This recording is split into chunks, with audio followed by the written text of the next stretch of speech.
Good morning India. दोस्तों नमस्कार।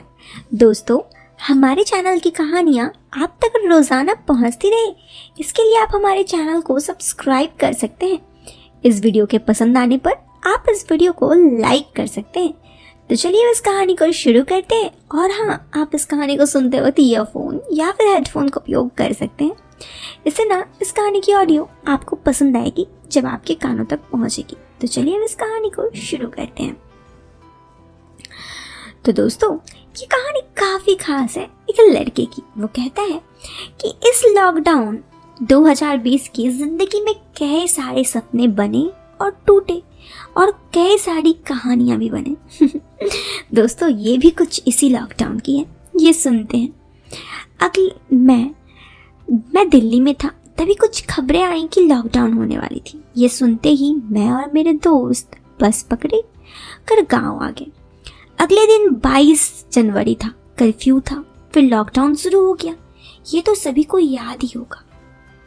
घर आने के बाद 3 महीने तक कुछ नहीं हुआ तो बेचैनी बढ़ गई। मैं काफ़ी अकेला महसूस करने लगा था, पर ऊपर वाले के घर देर है और अंधेर नहीं। मैं काफ़ी तन्हा रहता था गांव में, क्योंकि शहर में रहकर मेरी आदत थी और शहर में बहुत सारे दोस्त थे। अब आप तो जानते हैं कि शहर, दिल्ली जैसे शहर में लोगों की सोच कितनी मॉडर्न होती है। वही मैं गांव में रहने वाला।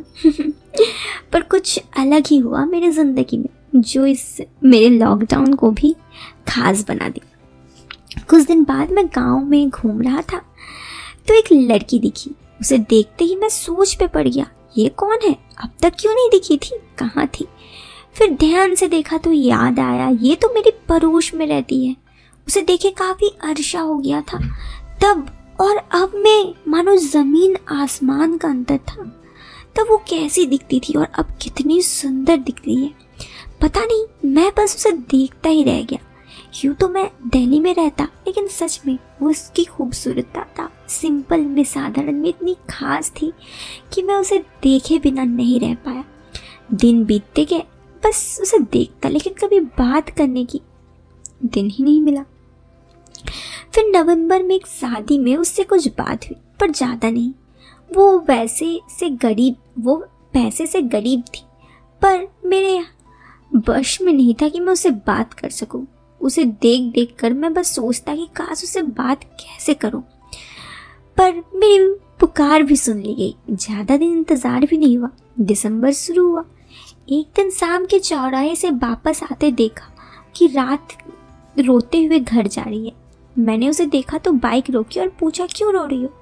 वो बोली, कुछ नहीं, ये बोलकर आगे चली गई। मैंने फिर से पूछा, बोलो तो क्या हुआ? वो बोली कि कुछ काम के लिए पैसे रखे थे, यहाँ आते टाइम कहीं गिर गए। मैंने पूछा, अरे बस इतनी सी बात के लिए रो रही हो, मैं दे देता हूँ, कितने पैसे हैं? उसने बोला, आप रहने दो। मैंने जोर लगाया तो उसने बताया कि सच में कितनी दिक्कत है।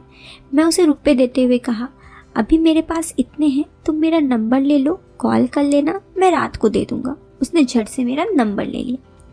मेरे मन भी काफ़ी खुश हो गया। घर जाते ही उसने कॉल किया। मैंने 7 बजे का टाइम बताया, उसको रास्ते में बुलाकर पैसे दे दिया और अपने घर आ गया। रात के करीब 10 बजे उसका कॉल आया थैंक्स बोलने के लिए।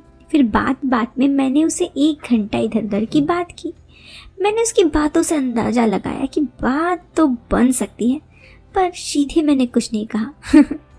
वो भी मेरी बातें कुछ सुन रही थी, कुछ ना सुन रही थी। इधर उधर की बात करते हुए मैंने कहा कि एक बात कहूँ? वो बोली, क्या? फिर मैंने कहा, कुछ नहीं, छोड़ो।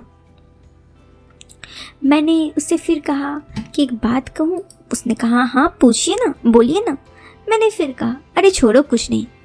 फिर उसने जिद करने लगा तो मैंने कहा, मैंने जब से तुम्हें देखा है ना, मुझे तुमसे प्यार हो गया है। मेरी बात सुनकर वो हंसने लगी। मैंने पूछा, हंस क्यों रही हो? वो बोली कि ऐसे ही। मैंने कई बार पूछा तो वो बोली, मैं आपसे डरती थी, आप किसी को बोलते नहीं थे, अगर मैं बोली आप गुस्से हो जाओगे। मैंने बोला, नहीं यार ऐसा नहीं, मैं तुम्हें बहुत पसंद करता हूँ। इस पर उसने भी कहा, मैं भी आपको बहुत पसंद करता हूँ। उसने ये कहने पर मेरे सोने में सुहागा हो गया।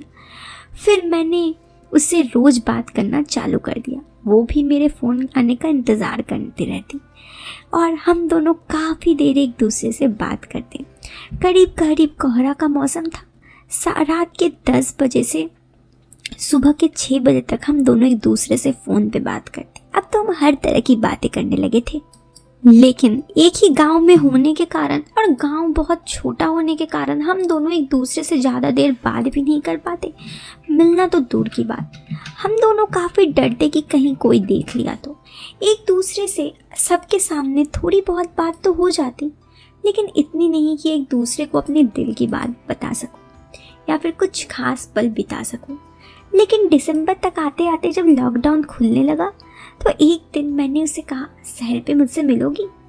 पहले तो वो आनाकानी करने लगी, फिर मिलने के लिए राज़ी हो गई। मैं भी खुशी खुशी उससे जाकर शहर में मिला। मुझे उसे मिलने में काफ़ी अच्छा लगा। वो सच में बहुत ही सुलझी हुई थी, बहुत ही सिंपल और शांत स्वभाव की। उसका ये स्वभाव मुझे बहुत ही अच्छा लगने लगा। धीरे धीरे हम दोनों का मिलना जुलना बढ़ने लगा। अब क्योंकि लॉकडाउन खुल गया था तो वो कई दफ़ा मुझसे मिल लिया करती। ऐसे ही करते करते हम दोनों एक दूसरे से कई दफ़ा मिले, लेकिन बस रेस्टोरेंट वगैरह में। उसके साथ अकेले कभी भी एक जगह मिलने का मौका ही नहीं मिला। इसी बीच मेरे घर से सब लोग एक शादी में जा रहे थे। फरवरी का महीना था, मुझे तो मौका मिल गया। उसने कहा कि ठीक है, उसका घर पर कमरा अकेले था तो वो रात को अपने कमरे से चुपके से बंद करके मेरे कमरे में आ सकती थी। फिर क्या था, उस शाम 7 बजे मैं उसका इंतज़ार कर रहा था। शाम को 7 बजे उसने मुझे फ़ोन किया तो मैंने कहा सीधे अंदर आ जाओ, कोई दिक्कत नहीं है। वो भी चुपके से मेरे घर में आ गई। ठंड के माहौल में, फरवरी की हल्की ठंड में हम दोनों एक दूसरे के साथ थे और ज़िंदगी में क्या चाहिए था।